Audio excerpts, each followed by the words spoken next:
শনি লেগেছে, এই কথাটা শুনলেই আমাদের বুকটা কেন জানি না কেঁপে ওঠে, তাই না?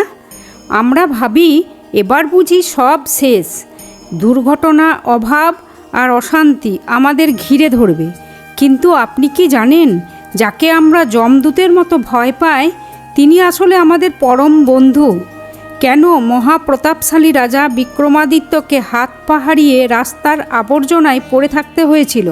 এটা কি শনিদেবের নিষ্ঠুরতা ছিল, নাকি এর আড়ালে লুকিয়েছিল এক গভীর আশীর্বাদ? আজকের এই ভিডিওটি শেষ পর্যন্ত দেখলে শনিদেব সম্পর্কে আপনার ভয় চিরতরে ভক্তি আর শান্তিতে বদলে যাবে। কথা দিচ্ছি, আসল সত্যিটা জানার পর আপনি আর কোনো দিনও শনিদেবকে দেখে ভয় পাবেন না। নমস্কার বন্ধুরা, আপনাদের প্রিয় আধ্যাত্মিক পরিবার শান্তির মন্ত্রতে স্বাগতম।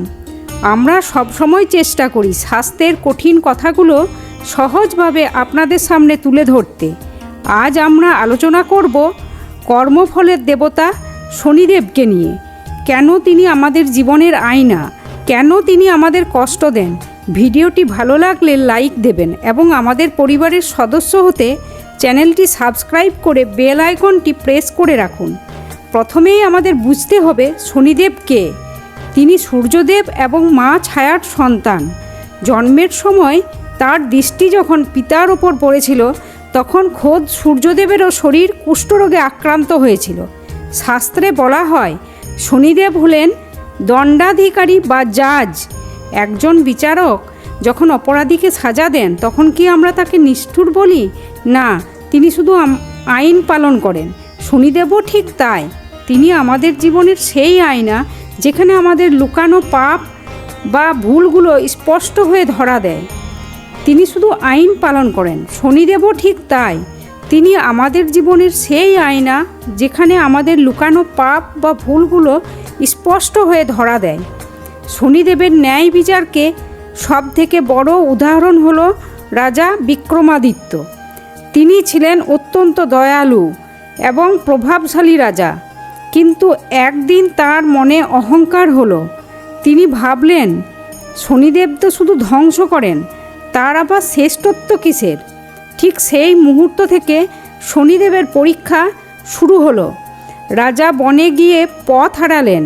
খিদের জ্বালায় এক সওদাগরের বাড়িতে আশ্রয় নিলেন। সেখানে দেওয়ালের এক খুঁটি অলৌকিকভাবে একটা হাড় গিলে ফেলল, আর চুরির অপবাদ পড়ল রাজার ওপর। সেই দেশের রাজা বিক্রমাদিত্যের দুটো হাত আর দুটো পা কুঠার দিয়ে কেটে শহরের বাইরে ফেলে দিলেন। ভেবে দেখুন, এককালের সম্রাট আজ ধুলোবালিতে গড়াগড়ি খাচ্ছেন।